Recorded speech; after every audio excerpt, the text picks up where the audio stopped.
and the Warriors. And the Warriors are trailing by 7. Late second, Steph buries the 3. It's a 4-point game. Under 30 seconds to go. And off the steal, there's Kawhi. And the Clips take an 8-point lead into the locker room. Mid-third, Warriors down 8. Steph from Draymond. All 3 of these and one more. Those two, how often have they worked in tandem? Then it's Curry from 3. Again, 16 in the third. Warriors down 5. Curry, step back. Cash. Out of his mind. But then, late third, right back at you. Nude at the top of the key. It's Benedict Mathurin. Clips back up by 6. Story of the fourth? Well, there are a lot of them, including the vet in the corner, ready to catch and shoot. Who's that? That's Al Horford. How about 4 triples in the third? It's a 5-point game. A great find in the corner, and then watch Al replace the man that just caught the pass. That's Santos back to Horford. Another 3. It's a 2-point game. 3 is the deficit. Santos down the lane, and it's a 1-point game. Under 3 to go. Warriors trailing by 1. Check that, up 2. It's Horford again. And now the Golden State lead is 2. It's a tie game. Curry. Unbelievable. How often have we seen this man refuse to go away? Greatest shooter who's ever lived. And he buries that one when the Warriors had to have it. Jimmy Butler can't do anything but smile. Off the inbound, there's the steal. It's Draymond. Pajetsky the other way, and it's a bucket good. What a great play. Not just the deflection, but the deflection to his man, Pajetsky on the loose. With the goaltend, now it's a 6-point deficit. Kawhi Leonard had just 2 points in the fourth, and it's Draymond again with the steal. Don't need points. The clock is the opponent at this point, and Golden State, so many storylines as they will live to play again. Here's Steph. I know I was only out for 2 months, but it was a difficult 2 months because I didn't know on a day-to-day how I was going to feel. I thought I was going to be out for 4 days. Rick Celebrini, all the doctors that have helped kind of get me through this last 2 months, I appreciate all the work because there's a lot of hours. And then I just love to play basketball. When I'm out here and able to do what I get to do, I'm blessed. You said you wanted to be a part of meaningful basketball. You got a matchup with the Suns on Friday for a trip to the playoffs. What's it going to take? The same resiliency. Coach talked about it in the locker room before. These win or go home scenarios, we think we know the team, but you got to be able to withstand the runs and stay in it emotionally. It was 12, 4, 8, 2, 10. Like it was back and forth the whole game. And then we got over the hump the last 3 minutes. So stick with it. No, it's not going to be perfect, but just try to find a way to win. Make sure you hit the like button and do us a favor. Go subscribe to the Nightcap Podcast feed wherever you get your podcast from. We would like to thank each and every one of you that subscribe, each and every one of you that have watched, that have listened to, and by word of mouth heard anything about Nightcap. None of this is possible without you. All the awards that you see in the backdrop, all the acclaim and accolades that we've been able to have received, that's all because of you. And we shall continue to rise. We shall continue to grow only because of you. So again, thank you for your support and your continued support. Those looking to purchase a bottle of Shea by Laportier and is currently unavailable in a state or city near you, head over to LaportierCognac.com to purchase you a bottle. Remember, it is a premium VSOP cognac, drinks more like an XO. But don't take my word for it. Try it against other cognacs, and you'll see we have the best tasting, smoothest cognac on the market. Please drink responsibly and stay safe. The game that you just watched, the Warriors beat the Clippers by the score of 126-121. Stephen Curry and the Warriors survived and advanced. Steph scored 27 of his 35 points in the second half, and with a go-ahead 30-foot three-point shot with 50.4 seconds remaining that gave them a 3-point lead that they would not relinquish. The Clippers led for basically the entirety of the game, led by as many, I think it's 12 at one point I looked up and saw, but they were not able to hold it. Big shot after big shot. Like I said, Al Horford was tremendous tonight. Big shot after big shot. Porzingis was big shot, rebounding the ball, put back dunks, doing a great job. But you know what it was. Steph Curry was Steph Curry. Yeah. And you know, last night, guys, when we say Steph Curry, excuse me, is going to have more than 26.5 points. Yeah. Everybody in the chat, man, he been off. You should have took the under. I'm not taking the under against that man. He's Chef Steph, the greatest shooter that we've ever seen. And you think he wasn't going to come to play?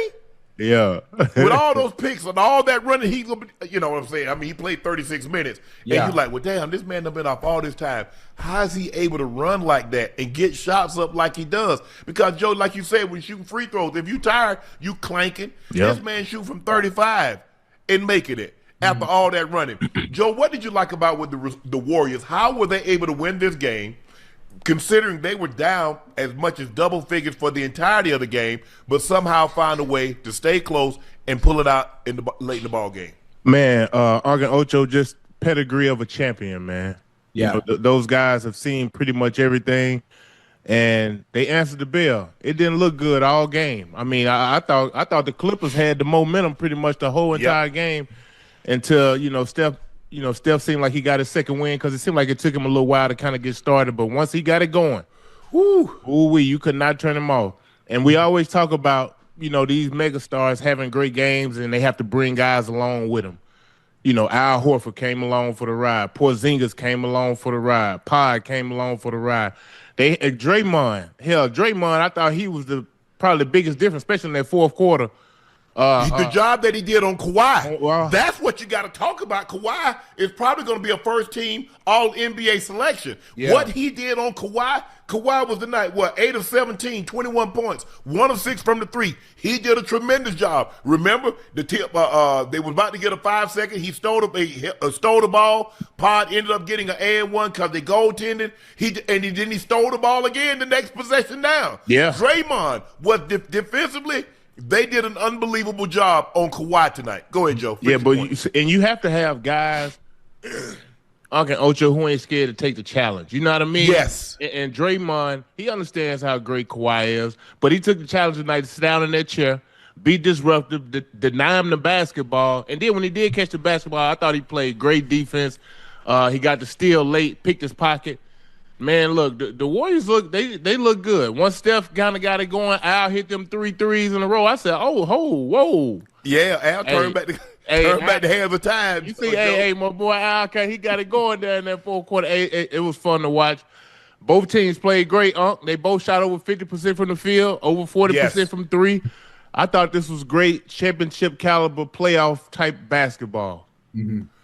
But I tell you what, Joe, they mess around. If they had pieces and they could trade for Giannis, the way they can shoot the basketball and the way Giannis would occupy so much lane time that you couldn't slough off, they'd be right back in the mix. Go ahead, Joe. Go ahead, Joe. Go ahead. One thing. The thing is, if you add Giannis to that, because you're going to have to probably give up, Draymond? Yeah, they don't want to give up that. He's such an emotional leader, Uncle Ocho, and you see what he does defensively. It ain't a lot of guys, dog, who want to do the dirty work in the league. I'm just going to keep it 100.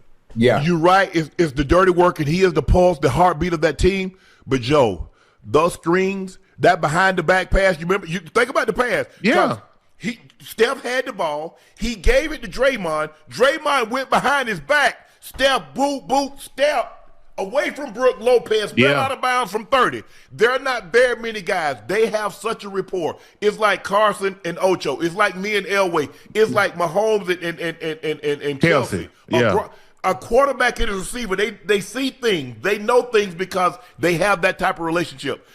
He doesn't have that relationship with anybody else. Yeah, guys can sit picks. Alex sit picks for him. Pod 6 picks for him. Santos 6 picks. But it's not like Draymond because Draymond knows everything. Draymond knows when he goes away, he'll be right back. Hey, don't worry about it. I'm going to dribble right here because he's coming right back. Yeah, that chemistry and continuity, man, you can't – it's hard to substitute for that because a lot of the times when Draymond has the ball, his man ain't gonna be up on him close. No.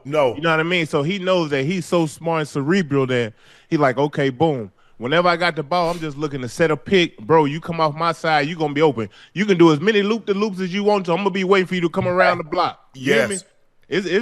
They got chemistry and continuity that you can't teach, for real. And they do a lot of dribble handoff. And then when you think Draymond going to hand it off to Steph, guess what he'll do? He'll drive right to the basket and dunk it on you or lay it up. because you're like, okay, now I got to jump. I got to jump to get Steph. Yeah. Okay. Draymond said, I'm going to keep it this time. Go ahead, Ocho. Hey, you know what? First off, I'm going to be honest. When we talked about the game and the game coming up, I really thought the Clippers had this in hand. For one, Steph had missed so much time. I thought when he did come back, he would be rusty. He wouldn't be as efficient as he normally is. Obviously, the game starts playing. I'm thinking, okay, well, goddamn, the Clippers got Kawhi, they got Garland. They should be able to handle a goddamn Warriors team that might be a little rusty, might be a little off because Steph hasn't played. And obviously, listen, they fooled me. That goddamn Steph, obviously the Warriors being a team that is familiar with situations like this in big games, and that goddamn Steph, them boys was down the whole goddamn game. I don't know what happened. Now, when you talk about second win, Joe and I'm thinking boxing. You get the round 7, 8. You get to the championship rounds, and all of a sudden you catch that second win, and hell, it's do or die. And I think Steph Curry being familiar with situations like that, when we got to have it, because if we don't have it, you know where we going. Chef, you know he's taking it. Yeah. You say that second win, and anybody that's done cardio, sometimes you be 10, 15 minutes in, and you feel like ish. And then all of a sudden you get to 20 minutes in, and you like, God, what happened? Yeah. Like somebody strapped a jetpack on your back. Yeah, I don't know why that happened. I don't know either. I don't know either. I mean, sometimes I'm like that. I'm like, damn, boy, this thing feel. And I was like, okay, let me get 5 more minutes. Let me get 5 more minutes. Yeah. And all of a sudden, my turnover starts to pick up. My breathing all of a sudden is more under control. And the next thing you know, I'm 30, 40 minutes in. I'm like, okay, now this is how I'm supposed to feel. Right. I don't give a damn what you say. A team that shoot as many jump shots as the Golden State Warriors, you can't let them shoot 57%, Joe. Nah, you can't. That's a jump shot. That's a jump shooting team. Yeah, they got a couple of layups. But look, they shot 41 3, they made 19. You can't let them shoot that kind of percentage. Nah, Don't let them shoot 40. Listen. Hey, you say let. Well, you couldn't stop them. But I'm saying, if you let a team that's private, they ain't got no big, who the hell they posted up? Them guys shooting the ball. At some point, Joe, I'm like, well, damn. I think when you look at it, Golden State has crafty guards. Pods is crafty. Steph Curry is very crafty.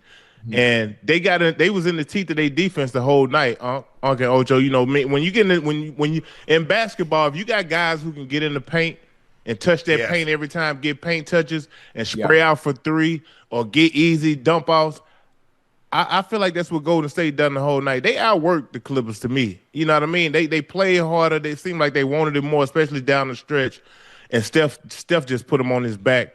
Obviously, scoring the ball, but just making the right plays as well. Al stepping up big, like I said, knocking down them threes.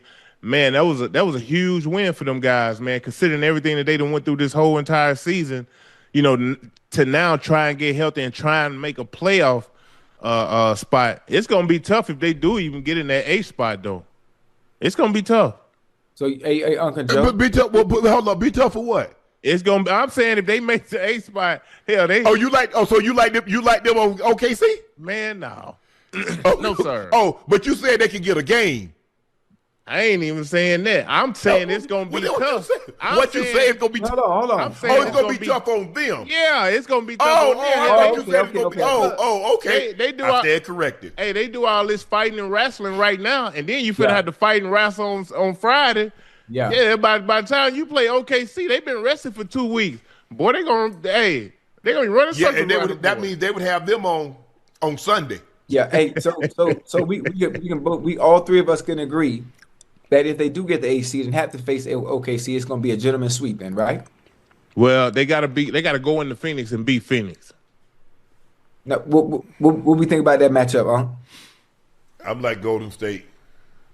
Look, we already know what Dylan Brooks gonna try to do. He gonna try to be physical with Steph. He gonna try to get in his head. Yeah. He gonna be clapping. He gonna be doing all that other stuff. Man, look, when you this many years in the league like Steph done seen it all. Yeah.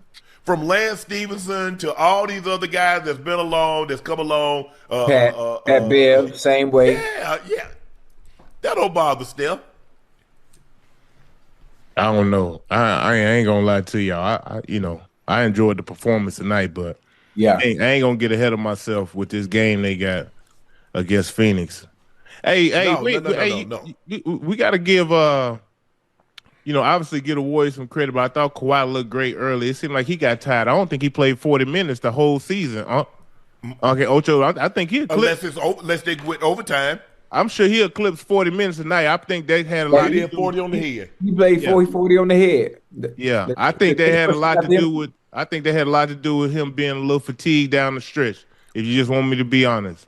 Yeah. Well, if you think about it, Joe, they have these big leads. When Kawhi go to the bench, they give it all back. Yeah. Mm-hmm. So now that's the thing. So now I've got to break. I can't give him his normal 4 minutes, 5 minute rest because they're digging into a lead. He goes to the lead. He goes to the bench with a 10-point lead. When he come back, they up 2. Yeah. Hey, that got to be the worst friend. T. Lue doesn't really have a choice. Yeah. Go ahead, Ocho. And I'm gonna say, Uncle Joe, that got to be one of the worst feelings. You have your superstars obviously go to the bench, and you have a big lead, and then those that come in to replace your superstars, you hope to maintain that lead, but at least keep the goddamn flow of the ship and keep your team ahead to give your starters some rest. And then they close the goddamn gap, and you have no choice but to put your starters back in because you ain't got no fucking depth. Yeah, it's like when Kawhi ain't in the game, okay, Ocho, it's like the Clippers really don't have a rhyme or reason to what it is they're doing. You know what I mean? Yeah, I know Garland can get to his spots, but for the most part, man, it was a lot of. Hey, look, I know they made a lot of shots, but boy, it was a lot of ill-advised shots tonight. That's what drives me crazy, Joe. I'm like, bro, come on. So I'm sitting here watching. I'm like, even from I thought, Brook Lopez gave him great minutes. He played well, and that's my guy. You know what I mean? But I think with his size, though, he probably should have done a little bit more damage. In the post. I mean, him going 1 for 6 from 3. I just think, man, the 3-point guys just fall in love with the 3 so much, man. All you had to do is take a step or two in. You can get an easier shot. Kawhi 1 for 6 from 3. Derrick Jones 1 from 4. Brook Lopez 1 for 6. Chris Dunn 1 for 2. Darius Garland 2 for 4. Yeah, that's from the 3. Yeah, they were perfect from the free throw line. And you know what the thing is? What I've always found amazing about the Warriors, about how good a rebounding team they are to be so undersized. Yeah. You know why? Because shooting threes, you don't know where the ball gonna go off, and them quick jokers go get it. That's the. I mean, you look at them like, oh man, you should kill them on the. And damn near every year they one of the better rebounding teams. Mm-hmm. That's because they gain rebound. Yes. As a unit. They ain't looking for one player to go get 15 boards. They all gonna have about 6 to 8 to 9 rebounds. Even the guards.